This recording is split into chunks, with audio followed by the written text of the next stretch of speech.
محمدا عبده ورسوله اللهم فصل وسلم وبارك على نبينا وحبيبنا محمد وعلى آله وأصحابه وأزواجه وذريته ومن تبعهم بإحسان إلى يوم الدين أما بعد. Jamaah rahimakumullah, Bapak Ibu yang ucapkan kullu amin wa antum bikhair. Taqabbalallahu minna wa minkum wa ja'alna minal faizina wal mahmudin. Semoga sepanjang tahun kita keadaan baik. Semoga Allah menerima amal kita semua, terutama amal di bulan Ramadan. Kita menjadi hamba-hamba Allah yang bertakwa dan yang beruntung. Amin ya rabbal alamin. Tema kita hari ini adalah sudahkah kita lebih meningkat pasca Ramadan, lebih meningkat amal solehnya pasca Ramadan. Salah satu memang PR besar kaum muslimin sepanjang sejarah kita menjalani hidup sejak dulu itu adalah apakah Ramadan itu memiliki dampak atau tidak. Dengan bahasa lain, apakah Ramadan waktu kita Syawal itu ada nggak kebaikan yang terasa berbeda dari sebelum Ramadan? Tentu kalau secara asumsi fakta ya, karena yang tahu hanya Allah. Tidaklah banyak orang yang bisa menyamai bulan lain dengan bulan Ramadan. Karena memang di bulan Ramadan diberikan keutamaan besar sehingga terjadi peningkatan yang berlipat-lipat. Sehingga kira-kira itu hitungannya itu adalah dampak peningkatan dari Ramadan dibanding bulan sebelum Ramadan. Kira-kira hitungannya gitu. Nah, ada dua pendekatan kita ini kalau ingin belajar agama. Dan ini memang selalu menjadi PR sejak zaman dulu. Pendekatan balsem, dikasih hal-hal yang renyah, manis, gampang, mudah. Sehingga meninabubukan masyarakat, tapi mereka merasa nyaman. Itu pendekatan targhib, pendekatan fadilah-fadilah. Yang kedua, pendekatan kualitas. Yang agak cenderung suasana batinnya itu agak takut. Kalau yang tadi suasana batinnya itu penuh harap. Nah, sepanjang sejarah studi masyarakat, pengajian itu banyak yang benar-benar fokus di pendekatan pertama. Jadi masyarakat itu dikasih aja yang mudah dan nggak perlu proses yang lebih berkualitas dengan beberapa pendekatan yang memang ada di sunnah Nabi memudahkan masyarakat. Contoh paling konkret, orang Badui yang datang ke Nabi. Ya Rasulullah, utusanmu berkata bahwa engkau berkata bahwa tiada ilah kecuali Allah. Iya, apakah betul kau mengatakan itu betul? Utusanmu berkata bahwa engkau adalah Rasulullah. Apakah betul? Betul. Utusanmu berkata bahwa engkau berkata bahwa saya wajib sholat. Teruslah. Rasulullah mengatakan, aflaha in sodaq. Dia beruntung, yakni masuk surga kalau jujur. Ini, Islam itu maknanya 5 hal ini aja. Rukun Islam. Nggak panjang kemana-mana. Dan banyak masyarakat yang menikmati pendekatan ini. Yang dampaknya apa? Nggak ada peningkatan agamanya. Nah, tapi ada yang mencoba untuk mendorong peningkatan. Seperti yang akhirnya kita ambil. Dengan resiko orang merasa benar-benar terkejar di sini, tapi pesertanya nggak banyak. Karena orang itu lebih, kalau dalam bahasa marketing, kalau bahasa ekstrimnya itu, lebih suka dibodohi daripada dijelaskan. Pembeli itu kan lebih suka dikasih barang bombastis, sekejap, meskipun nanti rusak cepat, daripada dikasih barang yang panjang cerita semuanya. Akhirnya merepotkan. Nah, itu pilihan-pilihan yang sampai hari ini saya dapati tidak sedikit orang menikmati proses sampai balsem itu. Dikasih yang penting anget, hilang. Tapi besok balik lagi. Datang, seneng, tapi nggak ada perubahan. Ngaji bertahun-tahun, nggak ada perubahan. Tapi kalau ngaji ya seneng. Kenapa ya? Karena kan, saya berikan contoh, ada, kalau saya misalnya mengatakan,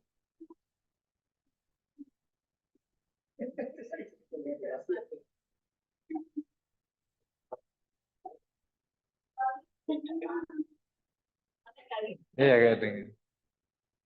Aman, aman, aman. Saya tuh masih ingat betul beberapa tokoh di masyarakat daerah, para kiai. Ketika zamannya datang, ini saya gimana nih? Aku juga belum, ini belum. Gak usah, takut. Yang penting kau mencintai orang soleh. Oh gitu ya? Ya udah. Nanti pokoknya kamu nunut aja. Seneng kan? Sehingga jamaah ini ya nggak perlu harus memperbaiki banyak hal. Karena sudah pecantolan satu hal yang mudah, maka dia rajin aja ke kiainya. Maka akhirnya lahir budaya. Mendekati kiainya, itu loh budaya itu. Karena itu memang didoktrinkan. Menggunakan sabda Nabi yang sangat terkenal. Anta ma'aman ahbabta ilaih. Engkau bersama yang kau cintai. Nanti di akhirat kau cintai orang saleh, kau ngikut aja. Itu namanya surga nunut, neraka luput. Neraka luput. Jadi tidak sedikit termasuk di perkotaan yang menikmati seperti ini. Daripada memperbaiki diri, mendingan cari cantolan yang paling gampang untuk kemudian dipegang. Nah, memang sampai masa tertentu, ini berikan kemudahan ke masyarakat, sehingga orang tidak lari dari agama di awal-awal. Tapi kalau terus, itu yang sekarang terjadi, masyarakat nggak meningkat amal. Gitu. Nggak meningkat sama sekali. Amalnya nggak meningkat, ilmunya juga tidak meningkat. Bertahun-tahun. Dan itu menimpa sama dengan kita di khutbah Jumat, dan lain-lain. Sehingga muter aja terus gitu. Padahal kalau sedikit maju sedikit, masyarakat yang keberatan itu begitu dilatih sedikit, dia bisa berjalan untuk bisa meningkat, bahkan bisa lebih dari itu. Nah, itulah kira-kira yang perlu dipahami Bapak Ibu yang dirahmati Allah di majelis kita ini. Bisa jadi saya hadirkan materi yang memudahkan aja, dalam arti Ibu nggak perlu capek-capek. Nanti cariin aja hadis yang dengan kondisi apa adanya, insya Allah nah, itu, masuk surga. Gitu. Tapi itu tidak boleh dipegangi, karena di samping ada targhib, yang sesuatu yang menjadi fadilah-fadilah, ada tarhib, sesuatu yang mengkhawatirkan. Kayak ketika amal tidak diikhlaskan, ditolak semuanya. Betul? Terus gimana nggak belajar ya? Ketika orang tidak bersyukur, Allah akan murkai. Terus gimana nggak belajar syukur? Nah, terus cinta sama orang saleh di mana letaknya? Itulah kemudian kita harus berimbang. Dampaknya kita tetap akan bertate. Namanya kita merangkak untuk meningkatkan kualitas amal soleh. Dan secara natural, secara alami, orang pasti suka yang tidak berbuat. Gitu. Orang lebih suka pasti pengajian yang tidak menuntut. Suruh ini, suruh itu. Pengajian yang menjustifikasi keadaan, bukan meluruskan keadaan. Pasti itu manusiawi. Karena diam-diam orang itu lebih suka dengan apa yang sama. Kecuali Jumatan, kalau dia tidak cocok, dia kan bisa nggak datang. Maka satu pengajian yang wajib didatangi hanya pengajian Jumatan. Saya suka menyebut, di pengajian itu kayak musik aja. Orang koplo pasti nggak bakal datang ke musik jazz. Betul nggak? Orang daerah Indramayu kan suka koplo tuh. Indramayu, Cirebon, mana koplo kemana aja. Pantura ya, Pantura. Sampai Tuban. Nah itu kan dikasih jazz, ya nggak masuk lah.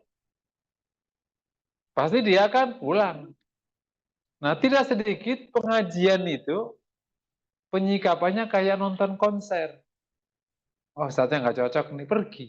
Padahal kalau ngaji, kalau perlu cari yang nggak cocok. Supaya ketahuan di mana letak pandangan kita. Kalau perlu kan gitu, kalau perlu. Tapi kan keadaannya enggak.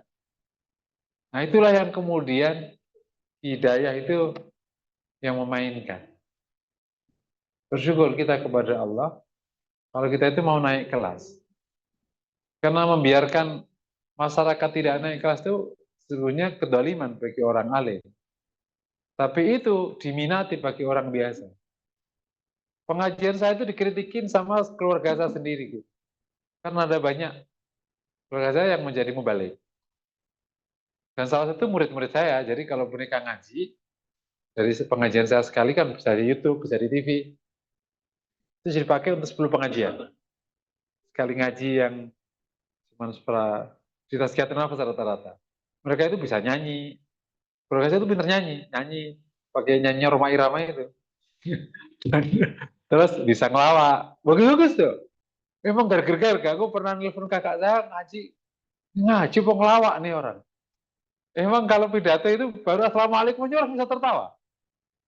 Allah. Tapi ya begitulah bertahun-tahun dia ngelola majelisnya. Ya masyarakat nggak ada bergamanya. Tapi kondisi itu juga dinikmati orang-orang di perkotaan. Nah, sehingga saya pesan pentingnya ketika pengajian yang kita jalani terasa terus harus naik, harus mengangkat, maka mohon disabari aja. Nanti lama-lama akan kuat juga. Nggak perlu merasa, loh, kan karena tema kita kan, ya itu dulu nggak tahu siapa yang memulai. Tema kan tema berat semua, nggak ada tema ringan. Nah, jadi disabari aja. Kok terasa kita kayak dikuyok-kuyok terus memperbaiki diri kan, kalau habis pengajian kan gitu-gitu. Ini terus gitu.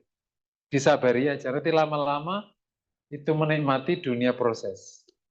Kayak orang yang nggak biasa baca buku, terus baca buku. Lama-lama menikmati baca buku. Awal-awal mungkin berat gitu.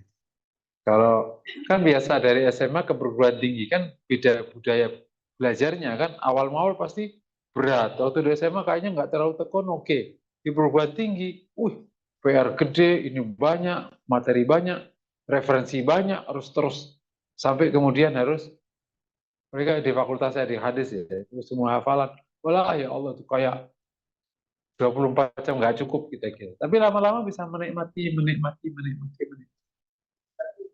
Hah? Bisa. Bisa. Insya Allah menikmati. Jadi nanti akan ada situasi di mana ketika kita semua itu tidak naik dan tidak ketat, itu malah merasa bersalah. Karena ada orang yang biasa longgar, kalau ketat berat. Contoh misalnya biasa kerjaannya longgar, sehari hanya nyelesain 2-3 tanda tangan misalnya, atau 2-3 hal. Itu kalau dikasih kerja 10 kan langsung mati itu. Tapi yang terbiasa padat, kok kosong, justru malah tersiksa. Nah sama nih, ketika kita mulai lebih terbiasa berkualitas,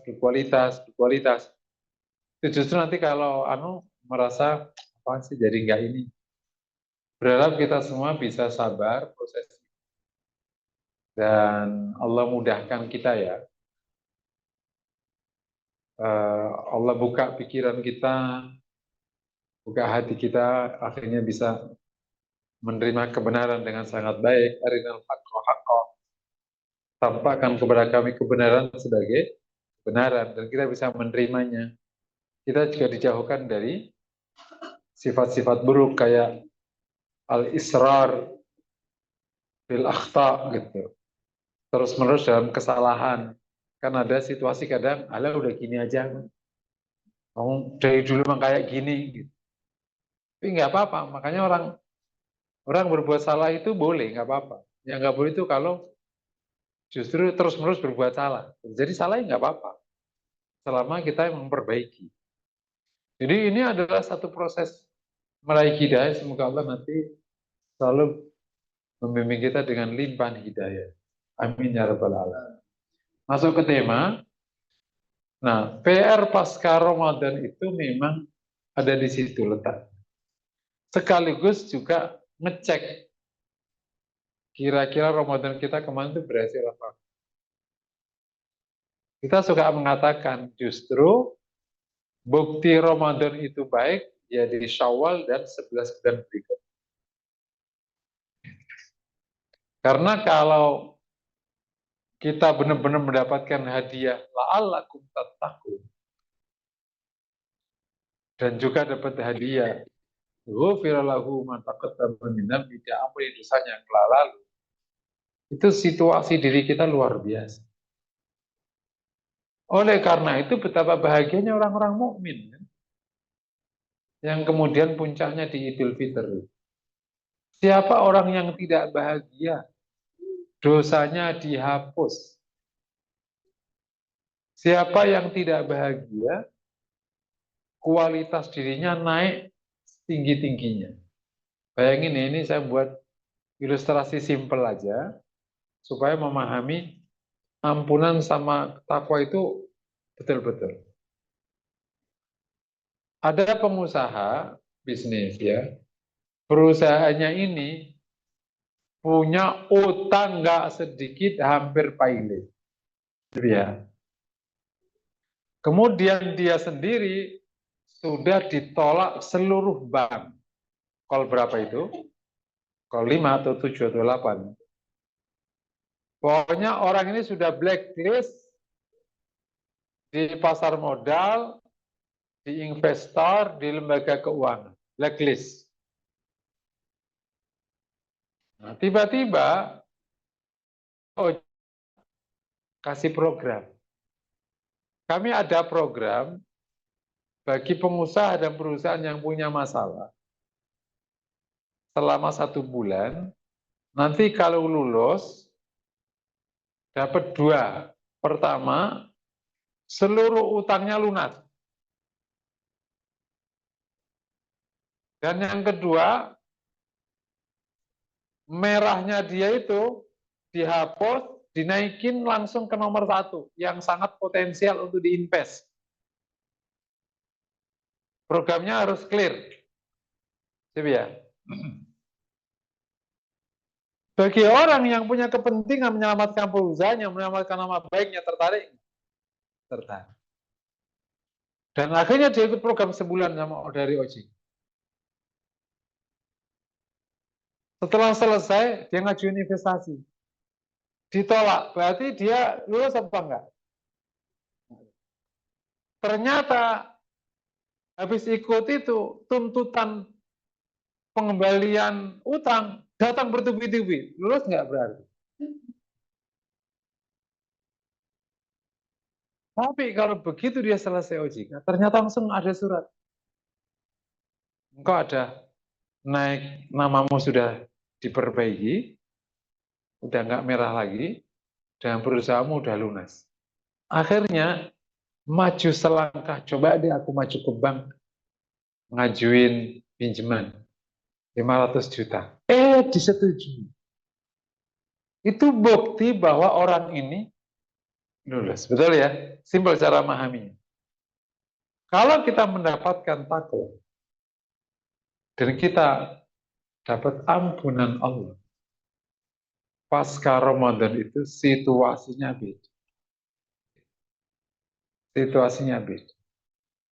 Ada kelapangan hati, ada selera yang berbeda, ada ketenangan dalam kebaikan, ada hal-hal yang berbau takwa dan ampunan Allah itu ada. Sehingga dapat dipastikan akan ada peningkatan amal soleh lebih baik daripada Sya'ban. Jadi bandingannya ke Sya'ban ya, bukan ke Ramadan ya. Karena Ramadan Syawal naik lagi udah. Tradisinya memang Ramadan itu khusus. Nanti berdampak kenaikan tapi bandingannya ke Sya'ban. Bukan bandingannya dengan Ramadan. Jadi begitu dia program Ramadan selesai, ada peningkatan dan dampak amal soleh yang disisakan oleh Ramadan. Kalau dulu di Sya'ban misalnya tilawahnya 1 halaman, pas Ramadan kan 1 juz, ya kan?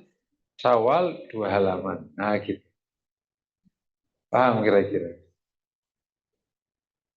Kalau Syawal langsung 3 juz, wah itu berarti udah walinya Allah. Tapi kita pakai pendekatannya lebih gampang aja. Jadi kita akan katakan justru pasca Ramadan itu ada kebaikan yang tersisa, yang tidak hapus. Bahkan lebih baik. Kalau menggunakan teori dasarnya lebih baik bahkan sebelum Ramadan. Karena dapat 2 hal kan. Dapat ampunan Allah dan dapat takut. Nah persoalan pentingnya itu, seneng nggak kita itu dapat ampunan Allah dan menjadi orang takwa itu? Gitu. Kalau kita nggak seneng ya berarti kita nggak akan lihat itu bab. Karena sama, aku juga nggak terlalu tertarik, mau namaku udah baik mau buruk udah hancur. Udah. Mau perusahaanku ditagih nggak ditagih udah nggak penting. Tapi kalau orang yang masih punya concern pasti akan tertarik. Muslim, kalau dia masih punya iman pasti tertarik dapat hadiah takwa, dapat hadiah ampunan dari. Jadi kita bisa bayangkan sebenarnya pribadi Syawal itu seperti takbiran itu. Pribadi Syawal itu. Allahu Akbar, Allahu Akbar, la ilaha illallah, wa la na'budu illa iyyah. Jadi pribadi yang membesarkan nama Allah, nanti mencek di detail takbir ya. Membesarkan nama Allah, terus mentauhidkan Allah, terus wala na'budu illa iyyah mukhlishina lahuddin walau karihal kafirun, itu namanya ikhlasul ibadah. Ada ibadah, ada mengikhlaskan ibadah, lebih tinggi lagi. Memurnikan penghambaannya hanya untuk Allah. Ada tauhid, ada ikhlas tauhid ya, ada istilah di nata ini. Itu wala na'budu illa iyyah mukhlishina lahuddin. Tidak menyembah kecuali kepada Allah, mengikhlaskan agamanya kepada Allah. Mengikhlaskan penghambaan. Jadi membesarkan nama Allah, mentauhidkan Allah, mengikhlaskan ibadahnya. Terus sadaqa wa'dah wa nasara abdah. Dia akan selalu ambil perjuangan menegakkan agama. Karena takbir itu adalah takbir kemenangan perang Badar. Kalau tarikh tasyriknya kan sebenarnya Idul Fitri itu kan setelah saum terus ada kewajiban perang Badar terus ada Idul Fitri. Makanya kalau antum perhatikan arti dari takbiran itu banyak terkait dengan kemenangan. La ilaha illallah sadaqa wa'dah. Ya Allah membenarkan janjinya. Itu kan berjanji pada Rasulullah kan. Wa nasara abdah, menolong hambanya, yakni Rasulullah. Terus wahazaman wa'azza jundah, ia memenangkan pasukannya. Wahazamal ahzab wahdah, ia mengalahkan pasukan sana, pasukan kafir itu sendirian. Mama Romaita walakin Allah haroma, kata Rasul. Karena Allah kepada Rasulullah, tidaklah engkau melempar saat engkau melempar, kecuali Allah yang melempar. Walakin Allah harom. Allah yang menyelesaikan itu. Jadi itu situasi pribadi di Syawal. Maka saya suka sebut kebahagiaan Syawal itu kan kebahagiaan karena orang dapat ampunan, orang bertakwa, orang menang. Itu kayak gitu kebahagiaan Syawal itu. Di sejarahnya itu. Dan kemenangan perang itu untuk satu kata, i'lau kalimatillah. Menegakkan kalimat la ilaha. Karenanya itu, kenapa ada perang itu? I'lau kalimatillah. Makanya yang diopinikan, yang disiarkan itu kalimatullah. Nah, kalau menggunakan bab ini, pribadi yang telah dapat karunia takwa sama ampunan, maka bisa diurut di situ. Yang selalu membesarkan nama Allah. Nah, PR kita selama ini itu membesarkan nama diri kita, tidak pernah membesarkan nama Allah. Atau yang lebih tricky lagi, membesarkan dirinya dengan menggunakan nama Allah. Padahal tugas kita cuma satu, membesarkan nama Allah. Rasul waktu berdakwah itu, dia nggak peduli dirinya. Yang ia pedulikan hanya satu. Nama Allah Taala. Itu yang ditegakkan. Nah, jadi memang pribadi Syawal sebenarnya sejauh itu sebenarnya kalau kita mau bicara substansinya. Ya. Karena pribadi takwa kan selama ini membuat keberagaman kita nggak meningkat, terlalu banyak kepentingan kita masuk. Jadi kita itu yang kita perjuangkan itu diri kita. Padahal ketika kita menjadi hamba itu yang diperjuangkan adalah pencipta kita. Membesarkan nama Allah, mensucikan nama Allah, menegakkan agama Allah, mentaati Allah. Diri kita nanti kebalikannya Allah yang akan mengurus kita. Makanya saya suka nyebut kalau di teman-teman aktivis. Kau ingin mengurus dirimu, fokus mengurus dirimu, atau mengurus urusan Allah, dan Allah akan mengurus dirimu. Pilih. Kau mau disibukkan untuk mengurus dirimu, karena kau melupakan Rabbmu, atau kau mengurus urusan Allah, yakni agama Allah, dan Allah yang akan mengurusmu.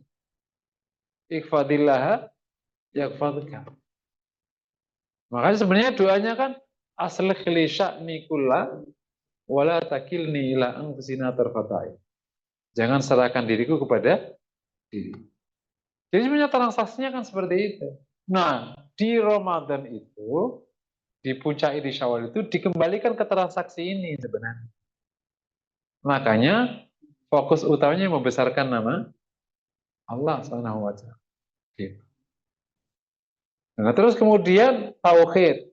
Setelah membesarkan nama Allah, meneguhkan kalimat tauhid. La ilaha illallah. Ini kan kalimat abadi yang wajib kita pegang sepanjang hayat.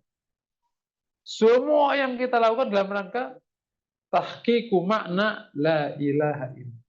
Mewujudkan makna la ilaha. Ini saya suka nyebut tahqiqu maknal ubudiyah. Mewujudkan makna penghambaan, yakni mewujudkan makna la ilaha. Itu kan hanya untuk itu kan. Seluruh nabi yang dibawa cuma satu. Antakulu la ilaha illallah. Agar engkau menyatakan la ilaha illallah. Kemudian menjalankan. Atau ani'budullah wa la tusyriku bihi syai'ah. Allah ta'budu illallah. Tidak menghamba kecuali kepada menghamba pada Allah SWT. Nah ini itu kan pribadi Syawal itu adanya di situ. La ilaha illallah memang diteguhkan. Dan semakin kita kuat tahqiqnya, mewujudkannya makna itu kita akan juga bisa menopang, membesarkan nama Allah Subhanahu wa taala. Lagi-lagi, kalau dalam bahasa lain, selama yang kita perjuangkan itu apa? Kalau mukmin yang diperjuangkan i'la'u kalimatillah. La ilaha. Kapitalisme yang diperjuangkan apa? Memperbanyak kapital. Gitu kan? Marxisme yang diperjuangkan sosialisme. Dan seterusnya. Muslim yang diperjuangkan. Itulah opini berkembang. Itu namanya peradaban. Nah, kalau mukmin opininya yang diperjuangkannya, ideologinya bukan la ilaha illallah, pertanyaan terus apa yang mau diperjuangkan? Syawal itu diingatkan kembali kalimat ini yang kita perjuangkan. Dan hubungan manusia sejak zaman dulu itu hubungan peradaban. Meskipun ada dimensi ekonomi macam-macam, itu hubungan peradaban. Sepanjang sejarah manusia, setiap kelompok manusia membawa ideologinya. Kalau di sana ada Nasrani, ada Yahudi, ada Buddha, ada Hindu, ada filsafat, ada Confucius, ada materialisme, ada kapitalisme, ada sosialisme, ada komunisme, ada ateisme. Muslim membawa apa? Apa yang kau bawa? Yang akan kau perjuangkan? Jawabannya di yang kita perjuangkan. Nah, ini pribadi Syawal itu sudah saat itu. Cuman karena memang kita tidak terbiasa mentadaburi dikir-dikir ya. Pokoknya takbiran terus pakai beduk terus rame-rame terus apa nyari kupat gitu terus udah kelar. Dan luar biasa. Jadi kalau dari sejarah syariatnya itu luar biasa. Imam Ibnu Hajar Asqalani di Fathul Bari mengatakan, "Innama syuri'al jihadu li ajli kalimati la ilaha illallah." Kalau kalimatnya innama syuri'al jihadu li dzikrillah wa dzikrillahi wa dzikrullahi huwa la ilaha illallah. Jihad itu disyariatkan untuk dzikrullah. Yakni untuk apa? Untuk kalimat la ilaha. Kan tidak ada upaya paling bersiko melebihi jihad. Dan itu dimaksudkan untuk tegaknya la ilaha. Kita datang dan pergi untuk itu semua. Berikutnya pribadi Syawal itu setelah bisa meneguhkan la ilaha illallah lebih naik lagi. Wala na'budu illa iya mukhlizina lahuddin. Itu namanya mengikhlaskan ibadah. Meneguhkan tauhid melahirkan ubudiyah kan ya. Tapi ibadahnya itu diikhlaskan, dimurnikan hanya untuk Allah SWT, bukan untuk dirinya. Kan ada orang ibadah masih mau ngambil-ngambil kepentingannya. Tentu kalau masyarakat awam ya masih dibiarkan. Maksudnya ada orang ibadah tapi supaya dapat apa, baca Quran supaya apa, baca surat Yusuf supaya aku kawin, ya begitu. Makanya Yusuf. Atau ada namanya doa 1000 dinar. Pokoknya takil calon makhroja. Macam-macam lah. Jadi yaitu experience orang untuk mengalami barokah atas ayat-ayat baik. Boleh nggak? Silakan aja. Sunnah bid'ahnya ya diperdebatkan aja sama ahli hadis. Tapi esensinya mengikhlaskan itu diikhlaskannya berdoa. Allah memberi kita itu bab yang lain. Jadi ini mukhlisina lahuddin. Luar biasa. Nah, mungkin memang hanya Ibnu Athaillah memang yang menggugat kau ibadah kepada Allah atau sebenarnya ibadah kepada dirimu karena kau sebenarnya memperhatikan kepentingan dirimu. Hanya beliau aja sih yang bikinan. Jadi pribadinya bisa mengikhlaskan. Saya tuh pernah pas ngomong kayak gini pas di pengajian beberapa purnawirawan ya. Ustaz, berarti kita nggak boleh punya kepentingan apapun ya. Kalau idealnya kayak gitu. Terus kita kan hidup. Ya, Bapak udah tua mau ngapain ya? Gitu. Pada dasarnya harus butuh kerendahan hati untuk melepas kepentingan diri. Kalau enggak sampai tua pun mau dapat aja. Padahal engkau ingin masukkan kepentinganmu atau tidak, itu sudah dijatah oleh Allah sebelum kau meniatkan. Sekiranya kita bisa mengikhlaskan ibadah kita kepada Allah, itu tidak mengurangi jatah kita, betul. Ini ngomongnya gampang. Karena aku mau beribadah supaya dapat ini dan itu. Tapi kan boleh beribadah tanpa berpikir begitu. Kalau kita ibadah ya udah ibadah. Kira-kira kita jatahnya terkurang apa enggak? Ya enggak terkurangi lah. Jatah rezeki enggak terkurangi, jatah pahala enggak terkurangi, apa terkurangi? Jatah surga enggak terkurangi. Tapi kita dari posisi yang menyempurnakan ibadah kita kepada. Nah itu namanya mukhlisina lahuddin, itu satu level di atas. Makanya wama umiru ilaliya budullaha, terus mukhlisi itu nah ibadah, terus mukhlisina lahuddin itu satu bab. Ibadah dan mengikhlaskan ibadahnya. Dimurnikan ibadahnya hanya untuk Allah SWT. Nah, kemudian la ilaha illallah sadaqa wa'da wa nasra abda, itu adalah pribadi-pribadi yang bersyukur atas perjuangan. Jadi setelah kita membesarkan nama Allah, terus mentauhidkan Allah, mengikhlaskan ibadah kita kepada Allah, perjuangkanlah nama Allah. Nah, Rasulullah itu hidupnya hanya di situ, nggak lebih. Memperjuangkan nama Allah, itu namanya perjuangan. Makanya kalau Bapak Ibu yang dirahmati Allah, semoga tidak ada keberatan. Yang sudah sekian lama ngaji, ambil peran di perjuangan, sekecil apapun. Mau aktif di musola, sekitar tempatnya. Jadilah pemain, jangan jadi penonton. 1000 penonton tidak merubah keadaan. Satu pemain merubah, meskipun salah. Tapi ada peluang berubah, meskipun salah, nggak apa-apa. Karena belum piawai. Doktrin dakwah yang hanya untuk satu orang per orang itu doktrin salah kaprah. Dakwah itu untuk semua orang. Aktif di musola, aktif di komunitas. Engkau juga punya anak cucu. Saya itu punya experience, pernah saya terangkan di sini yang menyebabkan kebaikan. Ada seorang mu'alaf, saya pernah ceritain itu. Karena ini memang inspirasi betul. Ini mu'alaf di umur 19, waktu dia semester 5 di UI. Dia adalah calon topnya tokoh di agama lamanya, pinter orangnya, dan bapaknya juga sangat dihormati karena perwira tinggi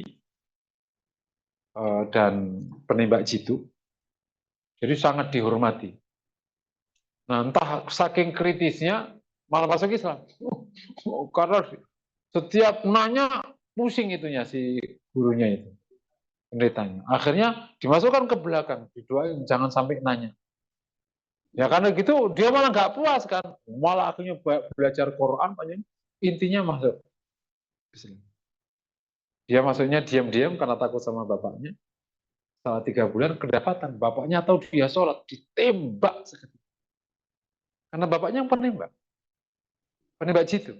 Zaman Orde Lama kemudian diambil sama Pak Harto, masuk ke Orde Baru, nah ditugaskan ke Kongo, macam-macam, luar negeri. Top. Itulah yang membuat bapaknya marah. Nggak kena. Dia pada waktu ada suara kokang itu kan sudah memang anak tentara kan. Jadi ngerti itu suara bedil. Maka dia langsung loncat jendela. Itu jendela kaca, tendang aja.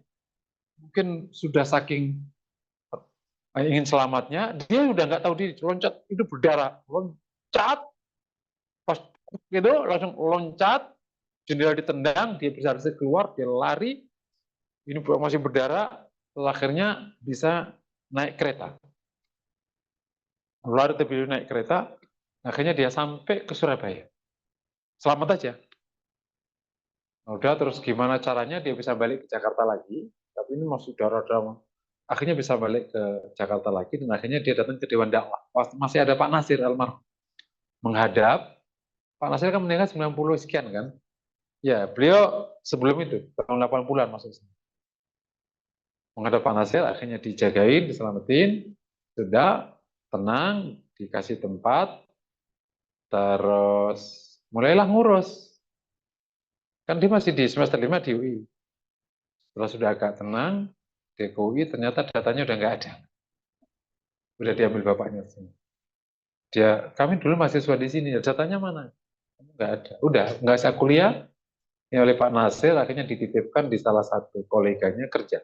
Ini pokoknya ini anak buahku pakai ijazah apa terserah kalau lah, pokoknya akhirnya jadi PNS. Tapi akhirnya dititipkan dulu kerja di BPS. Waktu itu Pak Nasir masih pengaruh karena akhirnya dikerjain di situ, mulailah proses, ya akhirnya nggak kuliah, udah nggak. Terus, nah suatu saat Dia diundang oleh kakaknya di daerah di Jawa Tengah, di Solo. Pas lagi diundang, ketemu di meja, bapaknya datang. Kayak dijebak, bukan dijebak ternyata ini. Kalau diomong ke bapaknya pasti dia nggak berani ya. Bapaknya datangnya nembak. Wah, dia udah ngesen. Ya Allah, kalau mau aku mati di sini, aku siap. Udah nggak bisa lari kan? Udah kayak gitu lah sambil nunduk, masih rasa takutnya tinggi ini, masih bocah umur 19-an. Waktu diadon makanya masih 20-an. Senjata depan di depan. Dek, senjata lagi nih bakal ditembak di depan mata. Ternyata bapaknya jantan ternyata. Heng, aku pernah nembak kau, tembaklah bapak saya. Jantan juga bapaknya. Jadi memang anak tentara gitu kali ya, ngeri kali. Makanya kata Pak Heru ini, agama saya tidak mengajarkan untuk balas dendam, dan tidak boleh juga, dan wajib menghormati orang tua meskipun agamanya. Wah, terenyuh bapaknya. Kemudian nanya, kenapa waktu aku tembak kau itu selamat? Kau punya aji-aji apa? Jadi dia marahnya itu bukan sekedar dia masuk Islam, karena nembaknya nggak kena. Itu bagi dia penghinaan. Karena dia selama hidupnya berkarirnya nggak pernah nggak. Dia selalu kena. Kata dia, saya tidak punya aji-aji dan nggak punya doa apapun. Itu pasti pertolongan. Dan di detik itu bapaknya masuk Islam. Jadi masuk Islamnya itu karena anaknya ternyata masih menghormati ia meskipun beda agamanya dan tidak membalas. Bagi seorang ini, karena gue pernah nembak lo, tembak aja. Jantan. Nah, setelah itu akhirnya bapak ini nikah. Dia punya pengajian harian di rumah. Yang ia dapatkan dari pengajian di kantornya. Ini sejarah menarik. Jadi, istrinya sebenarnya orang win. Ya pinteran istrinya lah. Tapi ya karena dia menjadi ayah, dia bertanggung jawab. Wajib didik anaknya. Akhirnya di sana itu ada pengajian setiap hari. Dan dia memang betul aktif, setiap ngaji itu dinyatet. Sehingga saya itu dia nyatet materi pengajian di kantor akan dibawa ke rumah. Setiap ba'da maghrib. Rupanya tradisi ini diperhatikan sama ibunya yang masih Nasrani. Ibunya belum masuk Islam. Bapaknya dulu itu tadi. Hanya ditanya, Heng, itu kalau di Islam itu keluarga begini. Iya Bu, kalau Islam itu seorang suami wajib mendidik istri dan anak-anak. Nah, meskipun istri saya itu UIN, lebih pintar dari saya, tapi kan saya suami. Saya dapat pengajian di kantor, ya saya kasihkan.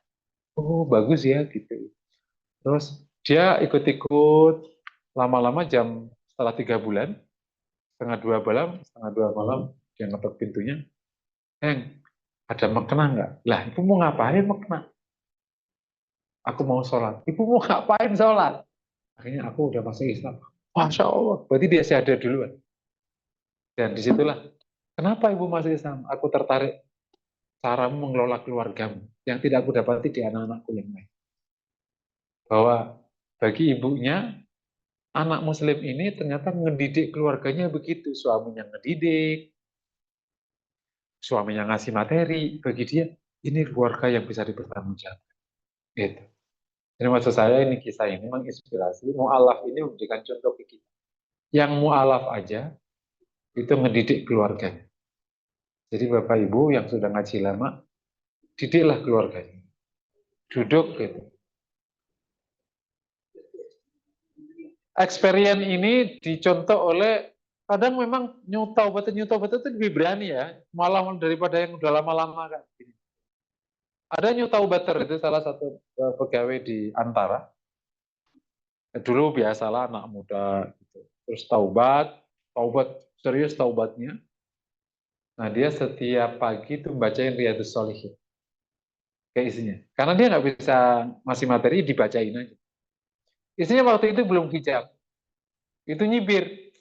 Allah baru taubat sekali aja sok suci. Dia diem begitu-gituin. Isinya masih belum hijab.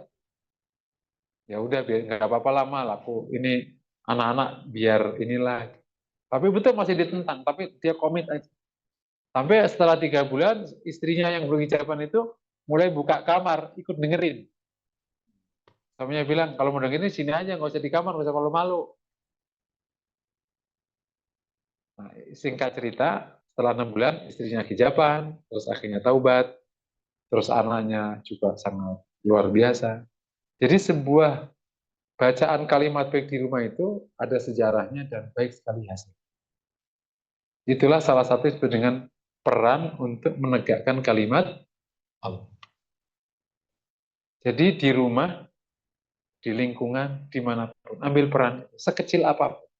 Nanti menjadi backup tersendiri untuk kita. Karena cara terbaik membuat pinter itu ngajar. Cara terbaik membuat baik, menyampaikan kebaikan. Kalau ibu menyampaikan kebaikan, bisa nggak melanggar yang disampaikan? Ya, mama tadi ngomong kayak gini, kan mama nggak ini sih, gitu. Bisa nggak? Nggak bisa. Kita dikunci oleh materi kita sendiri. Gitu.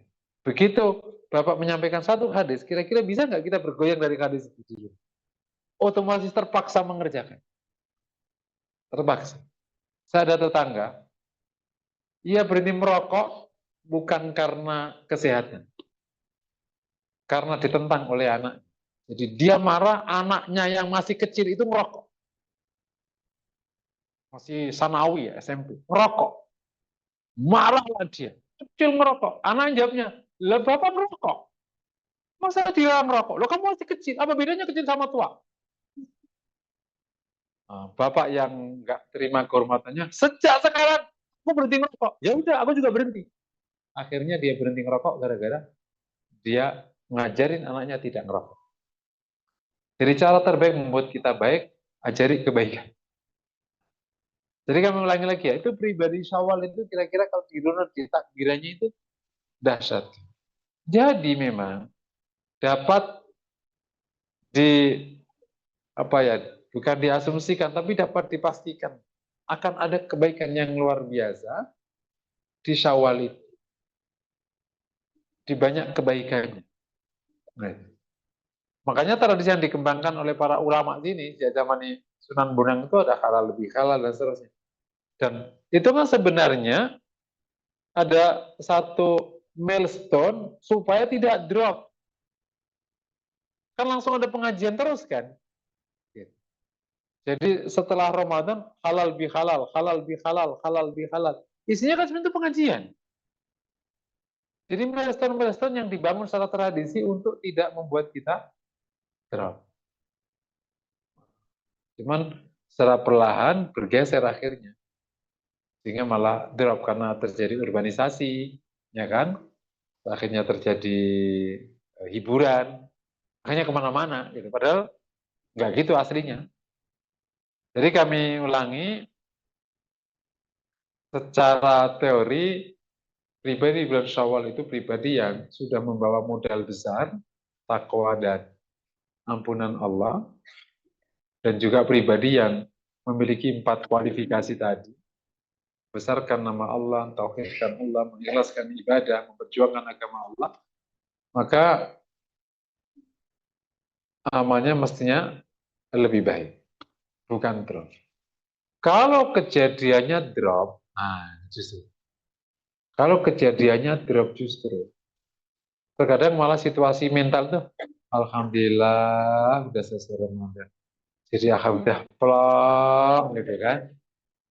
Yang awalnya puasa jadi nggak puasa, yang awalnya nggak bisa dusta sekarang boleh dusta. Kan gitu. Kan dulu jangan dusta ntar batal puasanya, kan gitu. Jangan ini batal puasanya, jangan marah batal puasanya. Bahkan tukang gojek itu nggak boleh nyalip batal puasanya. Itu demikian indah begitu sudah Syawal. Alhamdulillah. Udah boleh semua kembali normal. Normal ya ini kembali ngaco. Nah kalau kejadiannya kok malah drop, kita harus melihat ulang pertama di motif. Itu. Sekaligus menjadi perbaikan. Kenapa kok drop? Motifnya waktu Ramadan itu apa? Jangan-jangan motifnya itu ikut arus. Kan Rasul memberikan man shoma Ramadan kan imanan wahtisab. Motifnya ikhlas. Itu bisa dilihat motif. Ya kalau ternyata motifnya kurang kuat ya harus ya sekarang karena sayang kan sudah digodok sebulan lebih, sebulan. Kedua juga dilihat basicnya atau dasarnya, iman apa enggak. Kan karena imanan wahtisab. Nah yang ketiga yang dikhawatirkan ini proses pelaksanaannya sesuai dengan ingin syariat apa enggak. Ini kembali ke materi waktu Sya'ban. Agar Ramadan mencapai dua hal itu, kan motifnya benar, dasarnya benar, prosesnya benar. Benar itu berarti tata caranya benar dan maknanya ngikut. Semoga masih ingat ya materi di Sya'ban. Tata caranya, saumnya tata caranya bagus. Tapi juga harus ada maknanya, takwa. Qiyamul lail, tata caranya bagus. Terus kemudian ada khusyuknya. Sedekah tata caranya benar, tapi juga ada kasih sayangnya kan gitu. Jadi bukan sekedar tata cara, tapi makna di setiap ibadah. Jadi bisa jadi kita lihat dulu prosesnya gimana. Iya. Dan itu kesempatan kita akhirnya begitu kita suasanya kok kayak gitu. Di Syawal itu akhirnya milestone baru yang ditradisikan oleh para salafus saleh. Di Syawal itulah doa supaya Ramadan diterima, yakni ia selalu mengkaitkan diri dengan Ramadan.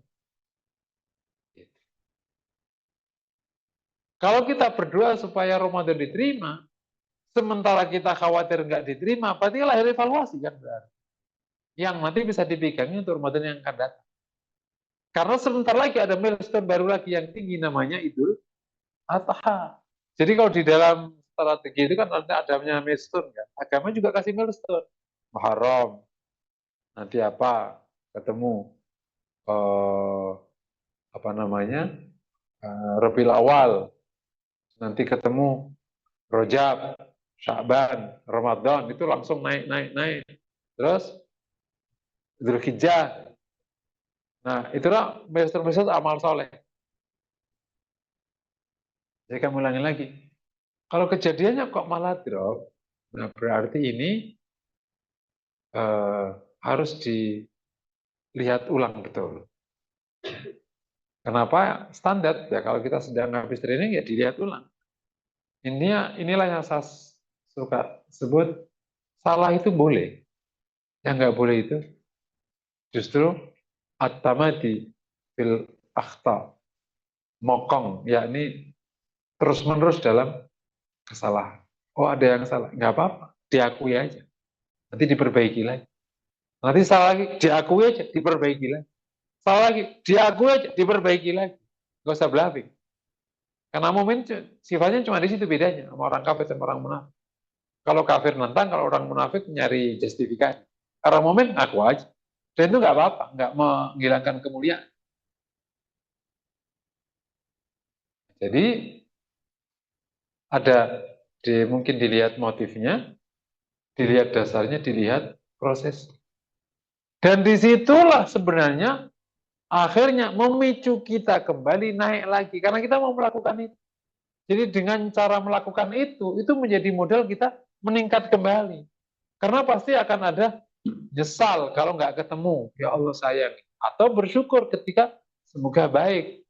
Tapi dua-duanya baik nyesal atau enggak, dua-duanya akan mendorong kita tidak drop-dropnya. Makanya jadi masalah itu kan ini naik ya segini terus drop, oh ke bawah lagi. Pas naik masih di bawahnya lagi gitu loh. Itu namanya naik turun ujungnya turun. Gitu kan naik turun ujungnya naik. Maksudnya gitu kalau kurvanya gitu. Naik turun ujungnya karena turun yang kedua itu lebih tinggi daripada turun yang pertama. Sehingga ujungnya bisa. Nah, semoga Allah bimbing ya.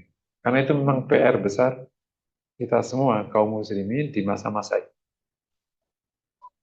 Itu yang salah satu yang yang dikritik para salaf kepada kholaf. Kholaf itu nanti ya, dia mengatakan nanti orang kholaf. Salah satu masalah besar orang kholaf itu rendahnya cita-citanya. Rendah cita-cita itu apa, Bung?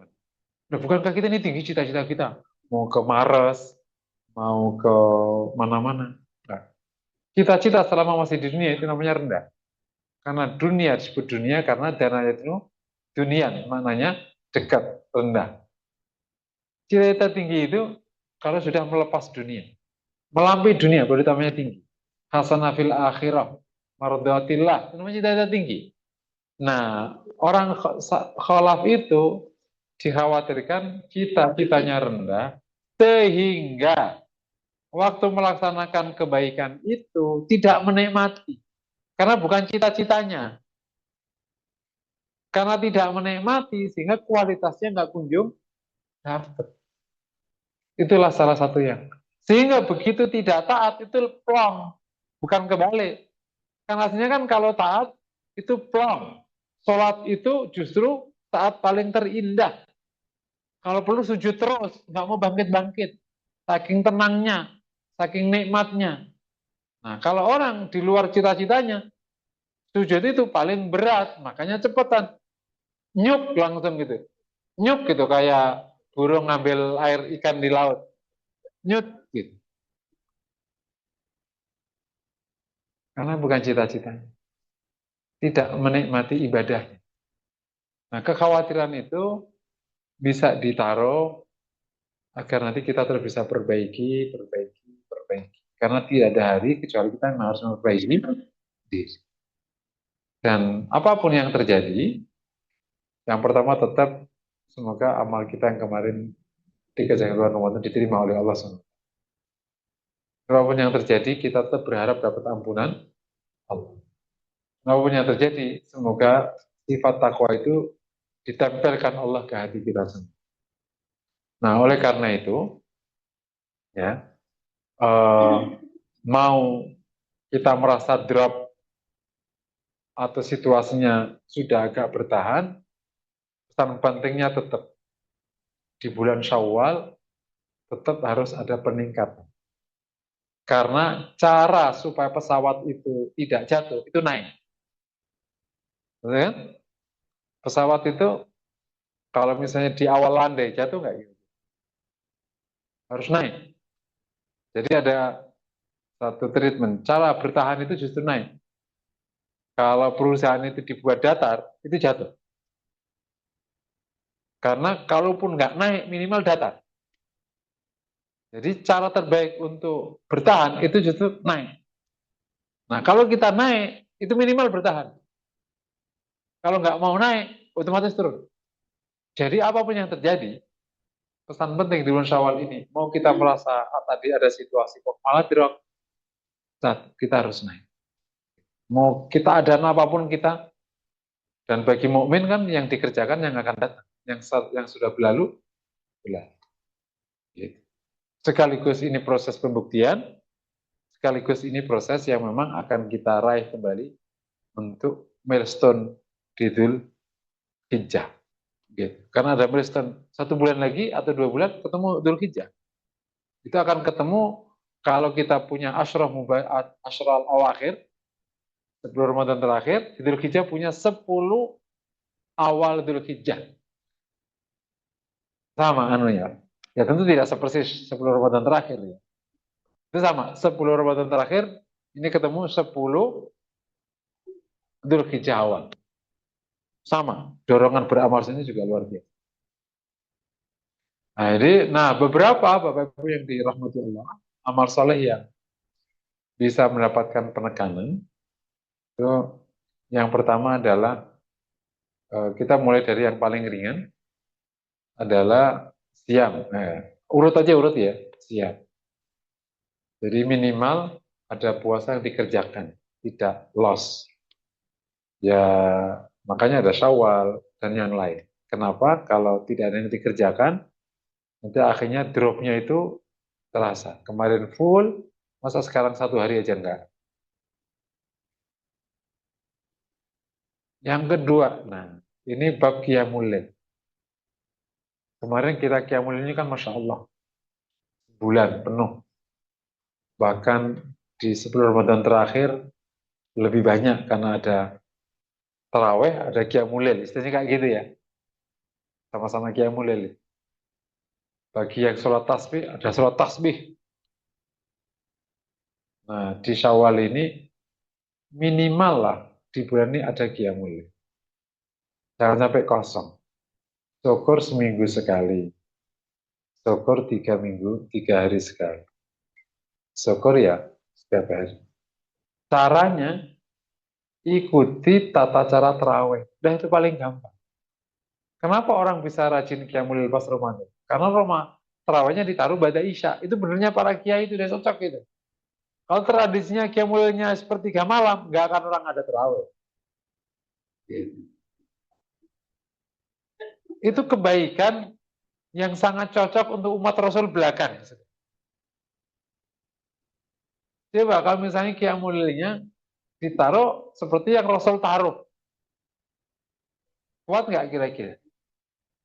Kan masih qiyamul lail Ramadan itu kan konsepnya sama dengan qiyamul lail di lain Ramadan, sama aja konsep.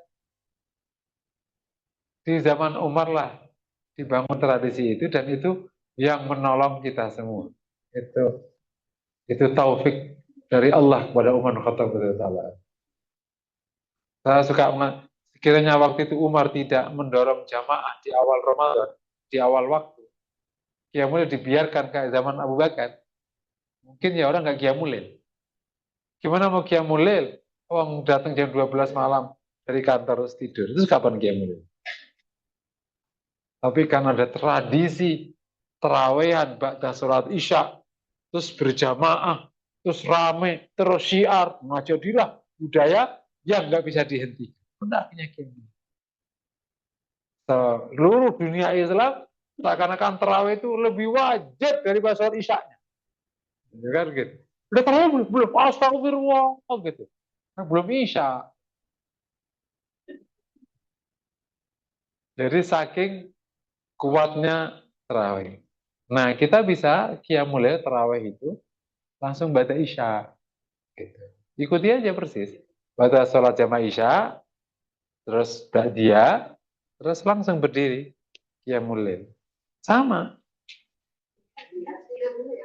Ya niat qiyamul lail. Nggak apa-apa belum tidur, nggak apa-apa. Yang menyalahkan tidur siapa? Nggak ada. Paham ya? Kok nggak tidur dulu? Ya nggak apa-apa, namanya udah malam kan. Jadi persyaratan tidur itu tidak ada dasarnya. Ya, niat salat qiyamul lail. Nah, kan tarawih itu kan qiyamul lail. Ya niat sholat hajat boleh, sholat tahajud juga. Nah, ya. Kalau kalau qiyamul lail ba'da Isya, terbayang kan ngejahinya kan? Kalau nggak bisa 11 rakaat, 2 rakaat dulu nggak apa, langsung 2 rakaat. Jadi ba'da Isya 2 rakaat sama qiyamul 2 rakaat. Terus nanti nambah 2 rakaat sama 3 rakaat, sehingga ketemunya 5 sama witir kan? Atau enggak, witir langsung juga, witir dulu, 3 dulu, ya nggak apa-apa. Qiyamulnya pakai witir langsung. Besok nambah 2 sama 3. Nanti bulan depan nambah 2, 2, 3. Udah 7 kan? Bulan depan 2, 2, 2.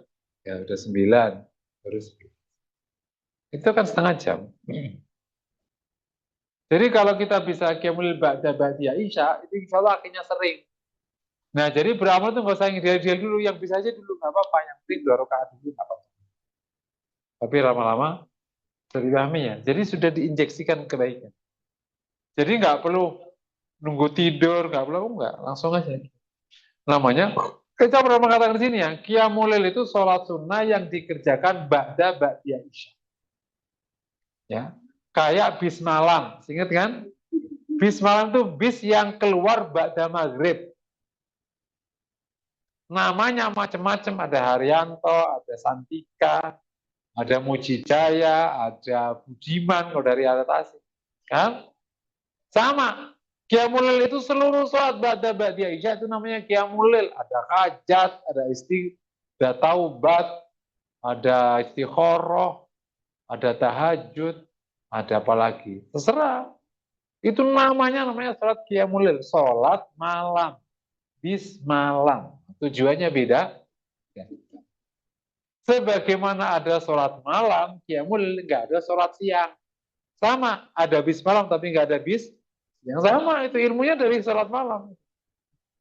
Ah, iya. Nah tahajud gimana? Yaitu qiyamul lail. Nama lain dari tahajud adalah qiyamul. Qiyamul lail punya nama lain namanya tahajud. Kalau qiyamul lail itu niatnya untuk meminta hajat tertentu namanya hajat. Hajatnya tapi masuk di sholat malam. Boleh nggak hajat di siang? Boleh. Berarti namanya hajat tapi nggak masuk qiyamul lail. Gitu. Tapi nggak ada istilah qiyamun nahar, nggak ada. Ya udah hajat aja di siang hari. Taubat, tapi dilaksanakan malam, berarti masuk qiyamul lail. Boleh nggak taubat di siang? Boleh. Paham ya insya Allah ya. Jadi ada saum, ada qiyam. Terus ada lagi tetap tilawah. Kemarin tilawah 1 juz, sekarang 2 ayat lah.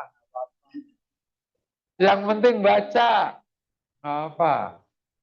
Setengah halaman. Yang penting baca. Kalau nggak bisa setiap hari, seminggu sekali. Yang penting sudah diinjeksikan nih kebaikan. Jangan sampai drop 0 gitu. Nah, sehalaman, 2 halaman. Oh, aku nggak bisa setiap hari. Buat ritme setiap malam Jumat. Saya kan nggak kemana-mana tuh malam Jumat tuh. Ya udah baca 2 halaman. Syukur-syukur. Kayak Ramadan. Alhamdulillah. Gitu. Di Syawal bacanya bisa sejus, Masya Allah. Tapi kalau nggak apa-apa. Yang penting tilawah bisa dimulai. Buat ritme yang membuat kita istiqomah. Mau harian, mau mingguan, mau apaan. 3 hari sekali, boleh. Yang penting sekali nginjak itu istiqomah. Gitu. Jangan nginjak, bagus terus berhenti, nggak gitu. Aku kemampuannya itu setengah halaman. Ya udah setengah halaman per apa? Per minggu sekali. Ya udah per minggu sekali. Setengah halaman per 2 hari, per 2 hari. Gitu. Diinjak aja. Itu nanti insya Allah bisa meningkat loh. Terus ditingkat. Gak ada salahnya dipakai catatan, ditarik kurvanya. Terus apalagi masuk zikir ya, itu bisa dijalankan, gampang.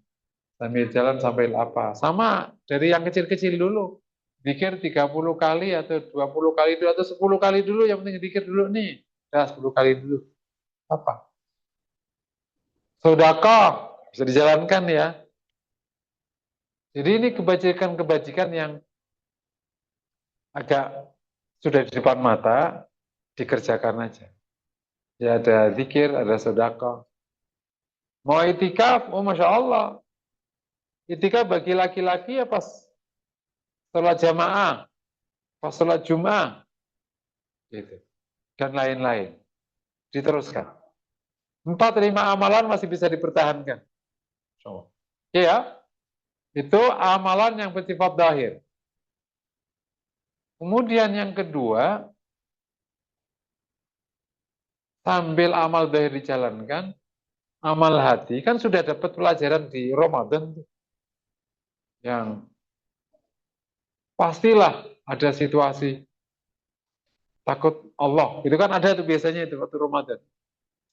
Wah enggak misalnya, kok kamu enggak buka? Takut lah sama Allah lah.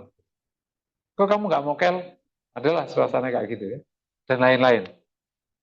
Nah, amal-amal hati yang pernah dirasakan, coba diulik-ulik kembali. Misalnya contohnya, syukur. Biasanya pas bukaan syukur nggak biasanya? Atau langsung aja ditelan?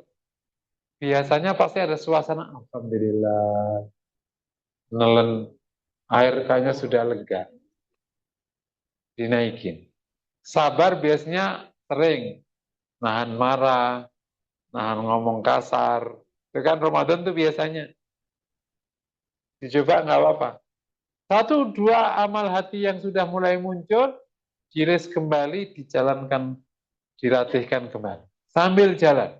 Jadi Syawal bukan drop total sampai turun ke bawah dasar gunung. Tapi adalah sisa-sisa kebaikan di atas ini, offshore ini, di atas atasan. Adalah saumnya masih nyisa, qiyamnya masih nyisa, syukurnya masih nyisa. Nah, berbekal sisa yang bisa dipertahankan ini, nanti kita tarik lagi di Dzulqa'dah, Dzulhijjah, terus nanti ketemu Sya'ban. Itu saya sebut turun naik, tapi turunnya itu tetap lebih baik daripada sebelumnya. Nanti ujungnya naik. Nanti pas kita ketemu Ramadan dikodok lagi, tapi kita udah punya basic Sya'ban yang sudah bagus. Katakan nanti sampai Sya'ban kita punya basic tilawah itu sudah setengah juz per hari. Karena udah dilatih kan dari 2 halaman tadi apa dari setengah halaman. Udah setengah juz. Akhirnya Ramadan kan salah 1 juz lagi kan atau bahkan 2 juz. Nanti Syawal udah setengah juz lagi kan masih setengah juz 1 halaman. Jadi nanti Sya'ban sama Syawal, Syawal lebih baik daripada itulah kurva naiknya tuh gitu. Semoga tidak sampai tadi apa ngedrop sampai di bawah bor bumi sana gitu hilang kayak nggak ada bekas sama sekali ibadah di bulan Ramadan. Tapi kita buat tip ya, sekiranya memang kayak dropnya kayak di bawah bumi, maka yang dikerjakan adalah taubat.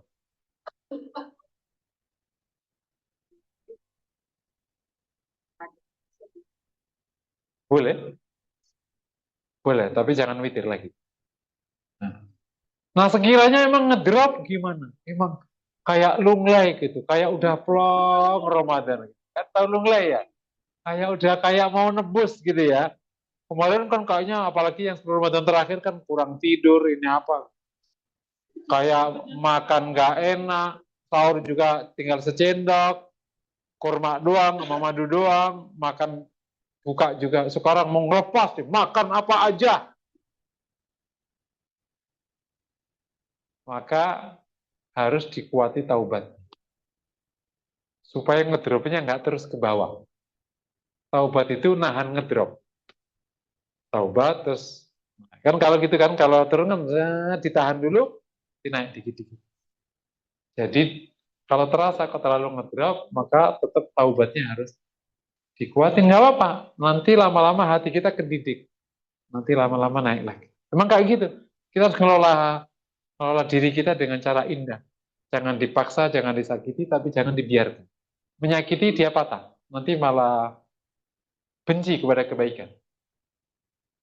Ada maksain maksain qiyamul sampai jatuh-jatuh. Ya nanti dia emang nggak mau qiyamul. Jadi kalau lagi ngedrop ditahan dulu, pakai taubat. Yang penting nggak sampai ke bawah. Nah, nanti lama-lama naik lagi, naik lagi. Nanti kalau kita ingat kurva kayak gini dan ingat nanti tiba-tiba Syaban itu ya insya Allah naik turun ketemunya tuh naik. Gitu maksudnya. Tapi kalau kita nggak pernah pakai pola kayak gini, ya naik turun ketemunya turun. Gitu. Mau dibilang minta. Kan sayang. Sudah dapat provokasi Ramadan luar biasa. Apalagi yang tempat umroh kemarin kan masya Allah orang bener kan. Umroh. Pasti nangis-nangis di sana.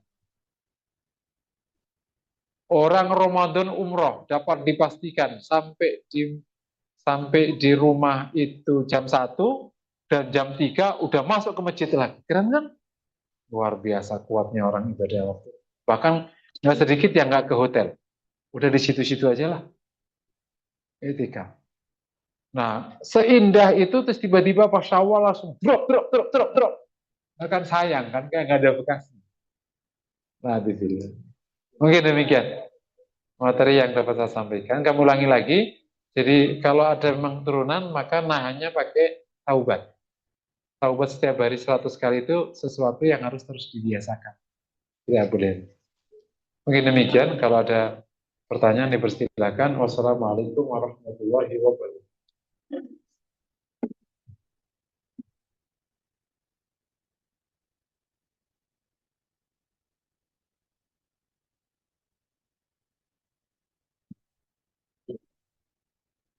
Jadi kan saya kita bagi dengan penjelasan tentang saya kira dari kita akan muncul juga pertanyaan-pertanyaan. Silakan kita masih ada waktu untuk bisa menanyakan. belum minta penjelasan lebih jauh lagi, kita masih tinggal sampai Ya. jalan di Bapak. Ada dari Ibu, ada Bapak? Ya, Ibu dulu, Bapak dulu.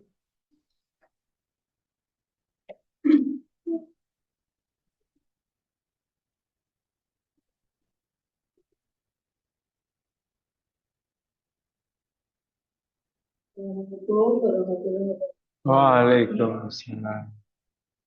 Jadi menjelaskan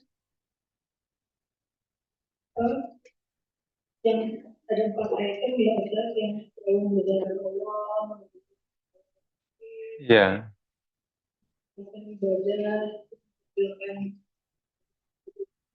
proses itu kan harus dunia kita lah gitu ya. betul. Terus bisa kasih contoh konkret dan tapi mulai dari orang balik sampai sudah tua. Jadi sempat Ustaz mau memberi contoh apa namanya bagaimana situasi tapi yang terus lebih banyak lagi contohnya supaya kita barangkali kita nggak tahu itu paling tidak kita bisa melanjut ke anak. Oh iya. Jadi memang belajar saya memang banyak belajar dari para mu'alaf, terutama mu'alaf yang dekat sama saya. Karena mu'alaf itu banyak ininya, banyak hal uniknya mu'alaf itu. Meskipun nggak semua mu'alaf juga seindah itu ya, ada juga mu'alaf yang biasa. Tapi beberapa mu'alaf memang luar biasa. Pertaubatnya itu terasa dan tampak melejit gitu. Ada sih beberapa contoh, jadi proses ini kalau yang ingin dimulai dari bawah, dimulainya memang ada beberapa keluarga yang memang, ini kalau settingan dari awal ya, bukan settingan new taubater, bukan, settingan dari awal. Ini memang sejak kecil sudah ada desain, penataan pendidikannya, kemudian penataan mentalnya, sudah ditanamkan tentang tujuan hidup, ditanamkan isi hidup itu apa, mana ibadah, perjuangan sudah ditanamkan dari awal. Meskipun kayak tidak sadar karena pakai guyon, pakai apa, tapi itu ketangkep oleh anak-anaknya. Dia juga ngeliat orang tuanya emang selama ini yang diperjuangkan apa, selama ini, dan lain-lain. Sambil dia meningkatkan kompetensinya, lain-lain. Terus ibadah juga kepantau setiap hari, akhlak kepantau, tanpa ada proses penekanan atau di luar umur-umurnya. Itu kalau terus dijalankan perlahan, asal benar-benar mengikuti rumus-rumus pendidikan yang modern itu, yang pakai rumus perkembangan yang pas, itu jangan saya menekan, itu insya Allah umur 15 itu sudah terasa visinya. Jadi apa yang dulu pernah didapatkan para sahabat umur 15 itu sudah berpikir baik, itu di awal gitu, insya Allah sudah terasa. Nanti begitu 18, berarti SMA, kan dia akan lepaskan dari perguruan tinggi, udah kokoh sikap mental. Udah kokoh berpikirnya, udah kokoh dia mau ngapain. Dan untuk apa dia akan berbuat. Jadi tidak ada salahnya waktu kecil-kecil itu memang diajar kayak gini-gini. Di dalam perbincangan, kalau tadi kan Pak Heru kan memang ngambil Ba'da Maghrib, terus New Taubater yang di Tangerang itu Ba'da Maghrib. Tapi itu memang waktu yang paling mungkin bagi keluarga Jakarta mungkin. Tapi ada keluarga yang memasukkannya pas makan. Nggak harus ngambil waktu khusus. Ada ibu memasukkannya pas mau tidur. Itu dimasukkan. Hal-hal yang pokok-pokok kayak gitu. Hidup itu untuk Allah. Meskipun kalimatnya kayak, masa si anak paham. Meskipun hari ini dia nggak menangkap, nggak apa-apa, biarin aja. Karena saya pernah ditanya anak kecil tentang berkorban kepada Allah. Dia selalu dapat kalimat, kita kan berkorban kepada Allah ya. Iya. Mungkin kalimat ini dari ibu gurunya kan di sekolah. Berarti nanti kambing kita kasih ke Allah ya. Gitu. Karena kita berkorban. Itu berarti dia nangkep, nggak apa-apa. Nah, untuk umat Nabi, gitu kan, untuk umat Nabi, berkorban untuk Allah itu maknanya kambingnya dikasihkan ke hambanya Allah yang tidak punya. Nah, tapi ini atas nama Allah. Masuk udah berkorban untuk Allah itu. Dan seterusnya. Jadi ditanamkan tauhid, ditanamkan perjuangan, termasuk tadi kan di letaknya kepentingan kita di mana dengan urusan Allah dari awal. Bahkan dari awal lebih baik. Karena kalau udah agak gede, biasanya sudah mulai denial. Nah, ditanamkan gini nanti, waktu gede, dia akan berontak pasti. Tapi secara teori dan secara data, anak ini akan kembali ke nilai awal yang ditanamkan waktu umur 1 sampai 15. Meskipun nanti waktu kampus suka bergejolak. Saya tanya ke jamaah, ternyata memang ada dinamika dengan anaknya yang di kampus. Tapi nggak apa-apa. Nanti anak ini akan kembali ke kebiasaan lamanya waktu kecil bersama orang tuanya yang ditanamkan. Nggak apa-apa. Biarin aja. Dia nolak-nolak. Gak usah dibantah. Malah konflik. Biarin aja. Dia berontak. Ini gara-gara nggak apa-apa. Iya. Nanti kamu akan kembali ke sini. Nggak bakal kembali. Nggak apa-apa. Nanti dia akan kembali. Karena itu nilai sudah tertanam waktu kecil. Nggak bisa dibuang. Gitu. Bahwa hidup untuk Allah, ikhlas kepada Allah, nanti lama-lama dia akan kembali ke situ. Nah itu mungkin bisa di teknisnya itu variasi sekali. Tapi kalau teori yang paling baku, temukan waktu di mana pikiran bawah sadarnya kebuka, yakni pas gelombang otaknya di alfa atau theta. Itu pas menjelang tidur, pas bangun tidur, pas bahagia makan, atau pas sedih. Termasuk sebenarnya menjelang apa? Jadi gelombang otak di alfa theta itu rata-rata menjelang tidur, bangun tidur, pas makan, atau pas bahagia di luar makan, bisa dapat hadiah, pas sedih, termasuk pas sepertiga malam terakhir. Itu semua gelombang otak orang di alfa theta. Makanya kalau orang itu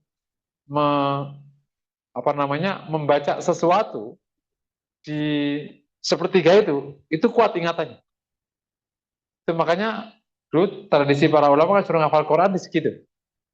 Nah itulah hikmahnya kita berdoa, hanya dikabulkan dan seterusnya. Itu hikmah ilahi. Nah jadi kita tanamkan hal itu secara bertahap dan kita harus tahu manual booknya itu. Nah itu PR-nya. Dulu saya ada buku dari penulis Saudi itu manual book pendidikan keluarga. Dikasih manual book. Nggak, tauhidnya apa untuk anak-anak dikasih nanti ngasih dipikir gitu. Tapi buku itu udah. Itu buku saya dapatkan di kedutaan waktu itu. Manual book materi pendidikan keluarga. Jadi orang tuanya tinggal bacain aja itu enak tuh. Kan tidak sama dengan manual book pendidikan di SD SMP kan nggak sama. Untuk keluarga beda-beda. Dan kalau masih anak yang masih kecil itu kesempatan, karena kalau gede udah ngeyel kan. Atau nanti justru enaknya dia setelah mulai agak pasca kampus, itu malah bisa diajak. Ngeyel-ngeyelnya itu SMA perguruan tinggi. Itu ngeyel-ngeyelnya. Makanya harus ditanamkan di SD. Nanti berontak. Dulu aku begini, nggak apa-apa. Aku emang dulu disuruh ke masjid, suruh ini. Nggak apa-apa. Dia jangan dibantah. Nanti akan balik ke situ. Karena experience banyak keluarga. Akhirnya anak berkata, karena dia dulu diajarkan gini, aku sudah mulai jamaah ke masjid, alhamdulillah. Nah, dia mensyukur, padahal itu awalnya dibantah. Jadi aku ada jamaah. Anaknya dari kecil disuruh ke masjid. Sekarang dewasa ini, harus ke masjid ya. Bapaknya kan jengkel kan. Emang harus ke masjid? Ya haruslah deh. Mana dalilnya? Panjang deh ceritanya. Tapi anak itu nanti akan ke masjid sendiri. Gak usah biarin aja, gak apa-apa. Anak yang denial gitu gak usah dilayani. Biarin aja. Dia akan menemukan nilai kembalinya. Nah makanya kalau waktu kecil nggak ditanamkan itu berisiko. Karena berarti belum ada basic pegangan. Jadi kami ulangi lagi proses bisa ditanamkan bertahap. Jadi yang paling pokok berarti kan ada tauhid, ya. Ada hukum Islam berarti fikih ya, terus ada tazkiyatun nafas, sikap mental, terus ada akhlak, terus ada berpikir. Nah, sedikit naik kalau udah bisa berpikir itu naik. Kasihlah amanah dakwah di anak. Kira-kira bahasa yang paling gampang nggak harus kayak materi dakwah gitu. Nah, ambil peran kelak waktu kau sudah dewasa, ambil peran untuk membesarkan agama Roh. Aku ada bahasa suka aku titip agama ini pada. Abi udah tua, aku titip agama ini pada. Oh itu kalimat itu bisa itu lebih terhujam daripada kalimat materi. Karena kalimat itu hanya diucapkan orang-orang yang memang teguh dalam dakwah. Jangan habiskan hidupmu untuk ngurus dirimu. Habiskan hidupmu untuk ngurus urusan Allah. Kalimat itu diomongin aja. Nanti anak ngambil peran. Kau jadi apa saja, nggak apa-apa. Tapi gunakan semua itu untuk menegakkan agama Allah.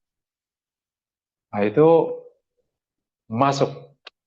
Insya Allah. Allah alam. Kita budaya cerita pada anak itu Iya, itu secara, kan kita tuh punya kebiasaan lama dulu. Itu secara teori, itu bener banget. Bener banget. Makanya ibu-ibu tolong tidak megang handphone kalau pas lagi anaknya bersamanya pas mau tidur itu. Ceritain dia. Oh cucu ya berarti ya. Oke cucu. Serius. Seluruh yang ditanam seorang ibu atau bapak menjelang tidur itu sampai tua keinget. Saya tuh masih ingat ibu selalu membaca ayat ini. Laqad ja'akum rasulun min anfusikum azizun 'alaihi ma 'anittum harisun 'alaikum bil mu'minina raufur rahim. Nah, itu nggak tahu kalau itu Al-Qur'an. Yang saya tahu poin kalimat itu kalimat yang sangat membuat kita terenyuh karena diingatkan sama Rasulun gitu. Makanya kalau saya dengar kalimat itu kedudukan. Karena kalimat itu akan dibacakan oleh ibu saya menjelang tidur untuk diingatkan kepada Rasulullah SAW. Jadi itu karena padahal ada ayat lain dibacakan bukan menjelang tidur, yang paling berpengaruh ayat ini. Karena dibacakan menjelang tidur.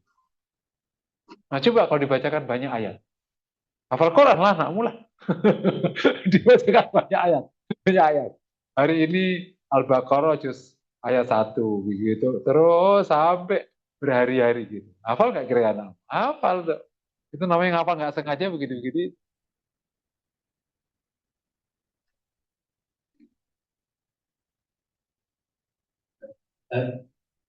masih ada waktu teman-teman. Silakan lah. Dari Pak. Sambil ya. Oh, betul Pak.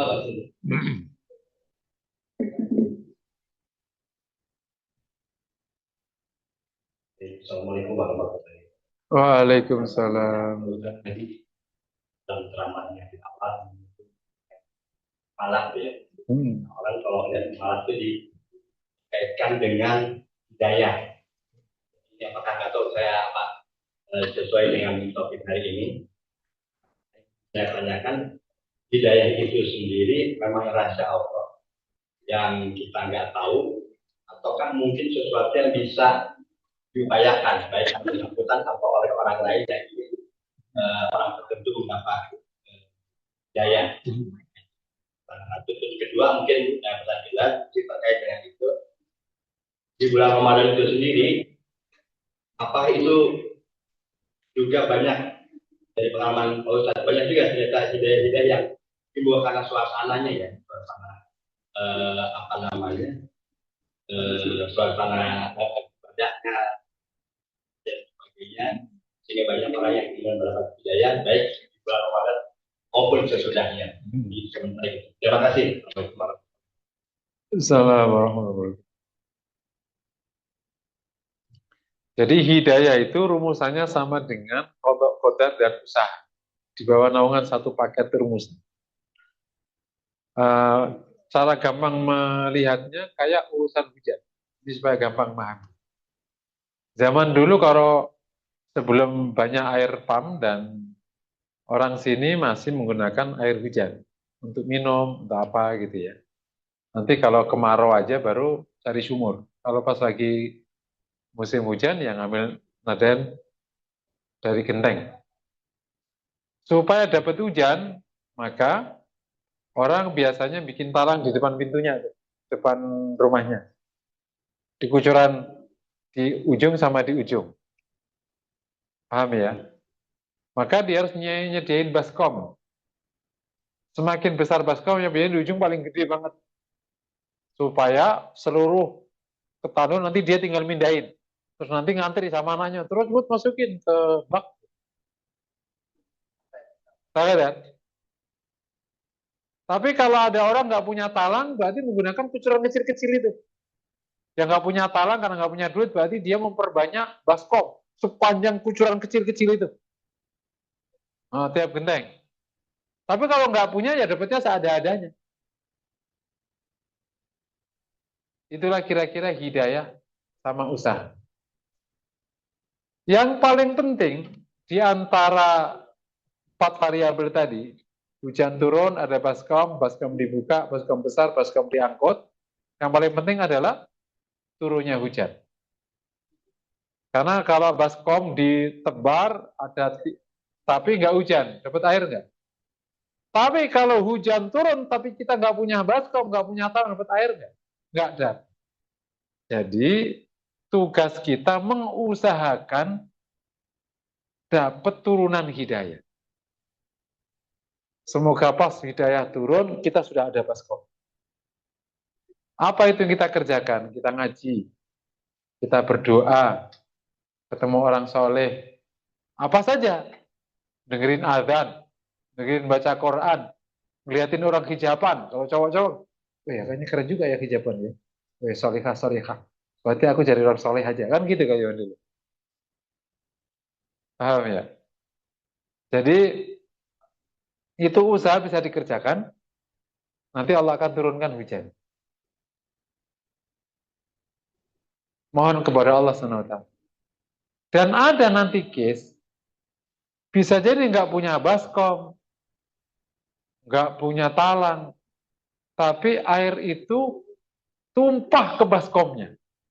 Ternyata hujan kencang, tempat baskomnya itu ambrol dari atas. Saking kencengnya, langsung penuh kolamnya bisa jadi ada orang, nggak ada usaha, nggak ada apa,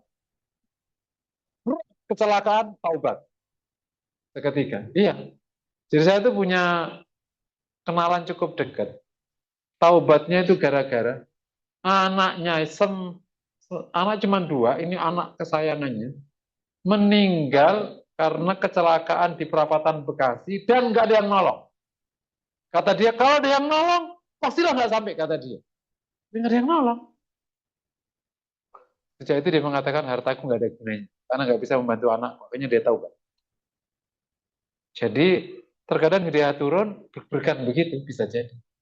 Allah kehendaki. Tapi, ruang kita mencari hidayah, Allah sediakan. Kita diperintah oleh Allah cari hidayah, memohon hidayah, untuk belajar, dan itu kita kerjakan. Nanti Allah akan turunkan. Makanya ada orang Jumatan berkali-kali nggak dapat. Kalau udah sekali Jumatan, dapat. Itu hidayah turun. Jadi, kerjakanlah yang wajib kita kerjakan, nanti Allah akan menurunkan. Oke ya, yang kedua, mengenai apa itu? Iya, kalau Ramadan itu memang ada fadilah, Allah kan mudahkan orang beramal soleh.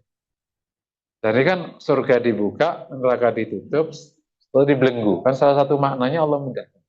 Itu memang salah satu maknanya Allah memang kucurkan hidayah kepada orang mukmin di bulan Ramadan berupa pemudahan terhadap amal soleh. Sehingga memang nggak sedikit dapat. Makanya setelah Ramadan akhirnya dapat. Ya memang bagian karunia Allah kepada umat Rasul di bulan Ramadan. Memang kayak gitu. Nah makanya kalau di rumah Ramadan nggak bisa dapat, terus mau bulan apa lagi? Nah kira-kira kayak. Allahu a'lam. Ada nggak udah dikucurin tapi nggak dapat, ya tadi. Ramadan dikucurin tapi dia melingkar aja di rumah, nggak pernah ngaji, nggak pernah apa ya, jadi nggak dapat. Itu sama aja baskomnya dibalik. Dulu ada ceramah di masjid, ada terawih, ya udah nggak dapat, nggak masuk airnya. Allahu a'lam. Jadi kalau kita ini bertahun-tahun ya, puluhan tahun kita itu menjalani Ramadan puasa. Kita merasa di dalam puasa itu ya kita mendapatkan kenikmatan, kita mendapatkan apa ya, nikmatnya beribadah segala macam. Tapi pas Ramadan kembali lagi seperti semula. Jadi terus aja gitu. Itu fenomena apa yang terjadi? Iya. Jadi yang pertama, kita syukuri aja kebaikan yang sudah didapatkan, termasuk kenikmatan yang didapatkan. Itu berarti sama dengan ada kan kenikmatan yang tidak langgeng. Kita pakai ilustrasi yang zahir dulu. Itu kan kenikmatan amal soleh. Kan ada doa, a'udzubika min zawali ni'matika. Sebelum kepadamu dari hilangnya kenikmatan darimu. Kan ada doa itu tuh ya. Suka dibaca imam di Masjidil Haram tuh. Wa a'udzubika min fujaati saqapa naqami. Yakni murkamu yang mendadak. Nah, jadi berlindung dari hilangnya kenikmatan. Awalnya sehat, terus nggak sehat. Awalnya baik, jadi nggak baik. Tapi hilangnya kenikmatan. Jadi, fenomena itu bisa disesuaikan. Pertama, bisa jadi kenikmatannya hanya di Ramadan. Turunnya karunia itu pas Ramadan, untuk hamba-hamba ini. Ramadan nggak dapat. Itu pertama, penjelasannya. Yang kedua, penjelasannya bisa jadi orang ini memang kena ujian istiqomah. Jadi memang tidak bisa istiqomah. Baiknya pas Ramadan aja. Apakah dinilai? Ya Allah akan yang nilai. Yang ketiga penjelasannya bisa jadi itu adalah proses yang tidak mendalam. Dalam arti amalnya amal formal. Sehingga kenapa tidak langgeng? Kalau amal formal, amal terpaksa kan nggak akan jalan lama. Kayak orang sekolah, tapi terpaksa. Ya pasti nggak akan tamat. Yang ketiga, nah bisa jadi kualitas pelaksanaan Ramadannya yang memang perlu diperbaiki. Sehingga terjadi fenomena itu. Nah, salah satu kualitasnya itu jangan-jangan ini adalah kebaikan arus. Nah, jadi kenikmatan yang mereka rasakan, ternyata itu bukan kenikmatan personal, tapi kenikmatan arus. Mirip pada aki-aki di Masjidil Haram ikut nangis pas dengerin Sudes baca Quran. Maka ada anak muda, ya Allah, khusyuk banget tapi nangis. Iya, gue tadi lihat orang nangis, gue ikut nangis gitu. Jadi nangisnya karena emosi, bukan karena spiritual. Terjadi kayak gitu. Orang suka nggak ngebedain. Kenapa kau nangis? Suaranya indah sekali mengingatkan sama ibu saya. Lah nggak ngaruh. Nangis Quran itu nangis akan makna, bukan nangis akan suara. Apalagi aku tadi pas doa jadi ingat ibuku, ya Allah, jadi aku nangis. Nggak ada urusannya itu berarti. Nangisnya di konteks nggak khusyuk berarti itu namanya gitu. Nangis khusyuk itu nangis takut ya. Nah, jadi bisa jadi yang terjadi itu dapat dijelaskan dengan 5 perkara. Nah, tergantung yang paling mungkin terjadi apa. Bahwa Harus tadi karena rame-rame semua orang iya. Jadi kita berasal dari sholat dua kan gitu. Iya, dan bisa kembali lagi. Gitu. Iya, dan bisa jadi kita juga menikmati arus itu karena kan ada kenikmatan bersama kan. Dan manusia secara emosi pasti suka yang bareng-bareng juga. Bagi misalnya di Mekah, di apa kan, nikmati. Jadi kenikmatan sebenarnya kenikmatan semu. Kayak tadi, sebenarnya kita itu nggak suka kambing, tapi orang kambing, oh ya enak ya, habis mungkin, oh ternyata ya, kayak gitu. Nah itu, makanya Syawal juga bagian dari test case ya, sekaligus peningkatan atau perbaikan atas apa yang sudah dikerjakan. Tapi ala kulli hal kita bersyukur atas karunia yang telah kita dapatkan dari Allah di bulan Ramadan. Semoga itu terus bisa menjadi pijakan ke atasnya. Nah, saya ingin nambahin tadi sedikit gini. Amal soleh itu nggak selalu yang saya sebutkan tadi ya. Karena kalau kita dagang benar itu juga amal soleh. Kita berkeluarga benar juga amal soleh. Istri membawakan kopi ke suaminya dengan niat baik juga amal. Suami ngasih duit juga amal soleh. Suami pulang tepat waktu juga. Semua itu amal soleh. Jadi amal soleh itu bertebar di mana-mana dan kembali ke masalah peta amal soleh. Semoga masih ingat. Supaya nanti amal soleh kita nggak terbatas di hal kayak gitu. Bahkan nggak pagi-pagi hari. Ada sebagian ulama ini lebih baik lagi. Ketika orang itu mengambil mubah demi menghindari maksiat ya jadi amal soleh. Di rumah daripada gua ini nongkrong hibahin orang di sana. dengan aku di rumah aja. Itu namanya ngambil mubah demi menghindari amal haram. Ketemunya jadi amal. Kenapa kamu tidur? Ya daripada nonton gak jelas, pada nonton. Aku mendingan tidur. Kan banyak kan? Ada anak-anak muda ngapain lo tidur? Nonton, gaple, tidur aja. Nah, tidurnya jadi amal soleh karena menghindari hal buruk. Nah, jadi amal soleh itu petanya luas sekali. Nah, pastikan kita bisa dapat suplai amal soleh dari mana saja. Apalagi ini Syawal sebagai bukti Ramadan, sama aja Ramadan kan kemarin juga kayak gitu. Kita samakan. Amal soleh dari masak, amal soleh dari duduk, amal soleh dari tidur, amal soleh dari nyiram, amal soleh dari jalan kaki, amal soleh dari bengong. Apa bengong? Ya daripada mikir yang haram dengan bengong. Bisanya. Karena ini adalah ideologinya Gus Bah. Gus Bah itu paling mendorong. Pokoknya kamu asal tidak ada maksiatnya itu insya Allah menurut aku setuju yang mengatakan masalah ya bagus juga. Nah, itu pendapatnya ahli-ahli tasawuf.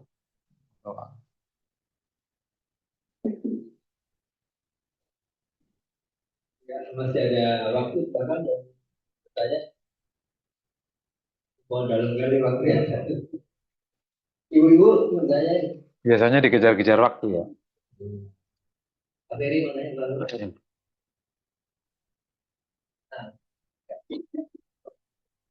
Alhamdulillah. Alhamdulillah.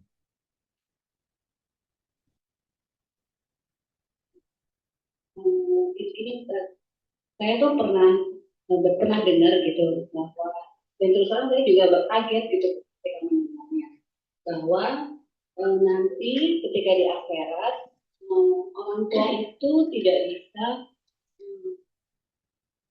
mengajak anaknya ketika anaknya mungkin tidak bisa, tapi seorang anak bisa nanti mengajak orang tuanya yang kemungkinan tidak ada di surga Itu namanya konsep syafaat ya sebenarnya. Syafaat itu sebenarnya bukan konsep mengajak, memohon kepada Allah agar dengan amalnya nanti dikasihkan apa satu dua. Sebenarnya syafaat itu lintas. Orang tua bisa mensyafaati anaknya, anak bisa mensyafaati orang tua. Tentu dengan izin Allah ya, yang mengabulkan suami ke istri, istri ke suami. Semuanya semua orang punya ikatan. Semua punya ikatan, itu bisa saling mensyafaati. Tentu sampai batas mana? Nah itu yang Allah kehendaki gitu. Yang itu kan sebutnya pokoknya anak-anak. Sampai cucu ke berapa? Ya kita, ya nanti di akhirat aja. Yang penting orang bisa saling mensyafaat. Paham ya? Jadi kalau dikatakan orang tua ke anak nggak bisa enggak. Syafaat itu global semua yang punya ikatan. Punya hubungan akribah itu loh yang itu makanya wajib berbuat baik sama akribah itu karena nanti saling mensyafaat. Tentu syafaat itu nanti setelah semua selesai ya. Bukan awal-awal. Semua udah masing-masing udah punya tempatnya masing-masing. Punya rumusannya baru saling mensyafaat. Termasuk syafaat itu naikkan derajat juga syafaat. Dari kelas ini dinaikkan derajatnya ke lebih atas. Kan keluarga itu saling mensyafaati. Nanti yang paling tinggi mensyafaati yang di bawahnya. Nanti diangkut semua ke yang paling tinggi. Itu gunanya. Nah ini ayah ke ibu, ibu. Jadi nanti kalau yang disebutkan di hadis kan ayah, anak, sama istri. Ya ayah bisa ke atas, anak bisa ke bawah, sesuai dengan kehendak Allah. Nanti di antara mereka siapa yang paling tinggi derajatnya, itu nanti yang mensyafaati yang lain untuk naik ke kelasnya. Yang bawah diangkut. Kalau yang tinggi bapaknya, ya berarti anaknya diangkut. Tinggi anaknya, bapaknya yang diangkut. Itu yang syafaat untuk naikin derajat. Kan ada syafaat yang menyelamatkan dari api neraka. Tidak lagi urusannya. Itu gunanya orang-orang soleh ada di sini. Wallahu a'lam. Global. Jadi ini nanti kehendak Allah Ta'ala. Tapi kalau di hadisnya nggak disebutkan angka-angkanya. Makanya saya katakan termasuk sampai batas mana anak itu nggak disebutkan. Jadi ya sampai yang Allah kehendaki. Biasanya kan sudah satu klon. Allahu a'lam. Ya itu nanti pas di Ardul Qisas.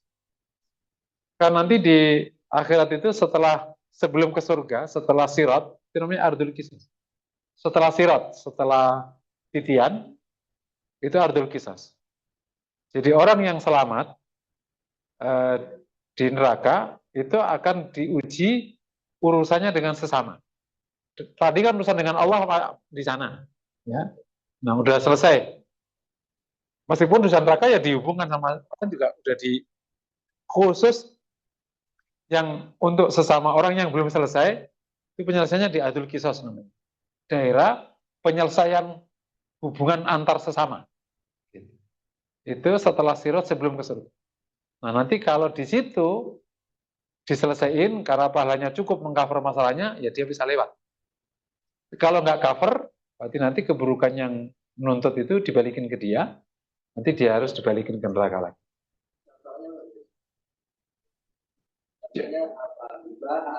Oh, contoh misalnya nih, ini yang adil qisas antara anak sama orang tua. Misalnya anak nggak pernah dididik, ibunya si bapak ibunya nggak pernah ngajarkan tauhid, nggak pernah ngajarkan kewajiban sholat, itu kan kewajiban orang tua kan, nggak mengajarkan. Terus tiba-tiba anaknya naudzubillah musyrik, naudzubillah, ya nuntut orang tuanya, karena kau dulu nggak didik aku. Jadi orang tua punya kesalahan di sini. Kalau dia udah didik, kok lepas, beda lagi urusannya. Dia udah ngajarin sholat, tapi nggak sholat, beda lagi. Tapi ia tidak pernah nyuruh sholat sepanjang hidupnya. Dia akhirnya benar-benar jadi orang yang tidak pernah sholat. Jadi nuntut orang tua. Nah, nanti tuntutan ini tentu Allah yang akan jelaskan tentunya. Itu sudah. Terus gimana nanti? Nanti Allah kontribusi kesalahannya berapa? Bukan berarti kalau anak nuntut orang tua dia bebas. Enggak. Tetap dia salah. Orang tua ikut salah. Bukan berarti kalau kemudian salahnya diberikan ke orang tuanya dia bebas. Enggak. Sama kan pengikut setan nuntut ke setan. Setan bilang, ya siapa suruh kau dulu ikut. Sekarang ya masing-masing. Gitu. Tapi ya setan dapat beban karena dia menjerumusin. Itu salah satu bentuk tuntutan. Suami itu kan juga bisa tuntut-tuntutan. Al-ahilla yauma idzin ba'dun li ba'din adu. Orang yang saling menyayangi hari ini, yakni hari kiamat, itu bisa sebagian di antara mereka saling bermusuhan dengan sebagian yang lain. Misalnya, istri nggak pernah mendapatkan didikan baik. Itu kan kewajiban tuh. Dia bisa nuntut. Atau istri dilarang beramal soleh. Dia bisa nuntut. Atau suami tidak mengerjakan kewajibannya sehingga dia akhirnya terlantar kebaikannya. Misalnya kayak gitu. Ya, itu bisa saling bermusuhan kalau dia. Makanya putusan yang halal itu. Nah, itu mungkin tradisi suami minta maaf istri pas Idul Fitri itu menjadi baik. Tradisi di kita ya. Itu menjadi baik. Jadi tuntutan itu nanti adanya di area namanya ardul qisas. Nah, semoga kita selesai urusan dengan itu.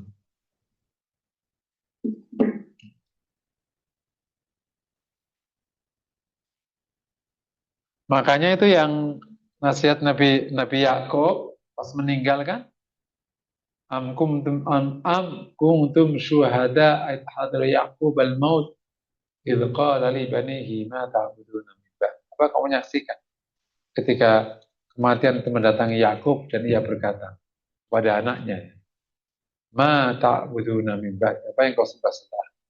Jadi orang tua wajib memastikan anaknya ada di jalur tauhid, menyembah Allah SWT. Itu harus dipastikan ulang. Kalau dia menolak, nah ini cara paling baik. Kalau engkau sudah nasihati dia menolak, katakan ya Allah, itu ngomong langsung. Ya Allah, aku sudah sampaikan perintahmu kepadanya. Saksikanlah, aku udah bebas. Gitu. Dinyatakan kayak gitu. Misalnya kau udah ngomong ke anakmu, Dek, sholat. Itu paling gampang. Sholat. Sholat mulu, memang nggak ada aja urusan lain. Dek, sholat, wajib. Ngomong lagi, sesuatu wajib. Dek, saksikanlah ya, aku sudah menyampaikan kepada kamu untuk kesekian kalinya. Ini sudah ke-100 kali. Setelah ini, aku sudah tanggung jawab. Terus dua, ya Allah, aku sudah sampaikan 100 kali. Semoga ini telah menggugurkan kewajibanku, mohon bebaskan aku dari tuntutannya. Selesai. Kalau engkau sudah merasa nggak bisa lagi, kalau masih ada 100.000 kali lagi, ya nggak usah gitu dulu. Aku coba lagi hari besok. Gitu. Nah, kalau udah nggak sanggup, ya Allah. Allah fa inni qad ballagtu. Ya Allah, aku sudah menyampaikan hal ini pada anak. Doa aja yang kenceng. Selesai.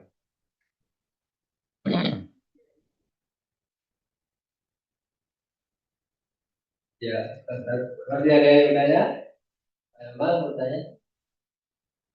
Kalau tidak ada, belum tentu saya bisa mohon di mudah-mudahan yang pertama tidak bisa mendapatkan bangunan-bangunannya sehingga kita sama. Dua, mohon doanya untuk kedua teman kita Pak Rizky. Amin.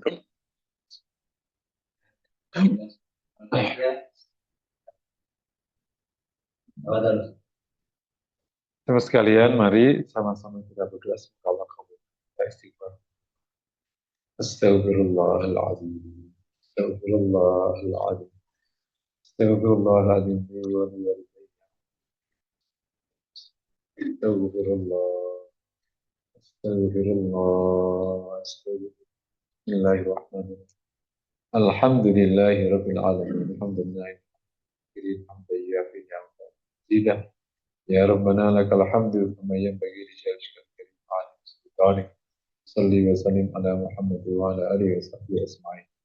Allahumma ighfir lana wa tub alaina inna anta at-tawwabur rahim. Sigara. Allahumma ati nufusana taqwaha wa zakkaha. Hayya qayyum la ilaha illa anta ilaika nastaghith asrif wa la takilna. Ta'id. اللهم تقبل منا صيامنا وقيامنا وسائر أعمالنا تقبل منا إنك أنت السميع العليم وتب علينا إنك التواب الرحيم اللهم أعنا على ذكرك وشكرك وحسن عبادتك اجعلنا مقيم السلام من ذريتنا ربنا وتقبل دعاء اجعلنا مقيم السلام من ذريتنا ربنا وتقبل دعاء اجعلنا مقيم السلام من ذريتنا ربنا وتقبل دعاء اللهم هب لنا من الصالحين اجعلنا وأولادنا وأزواجنا وتعين واجعلنا للمتقين إماما اللهم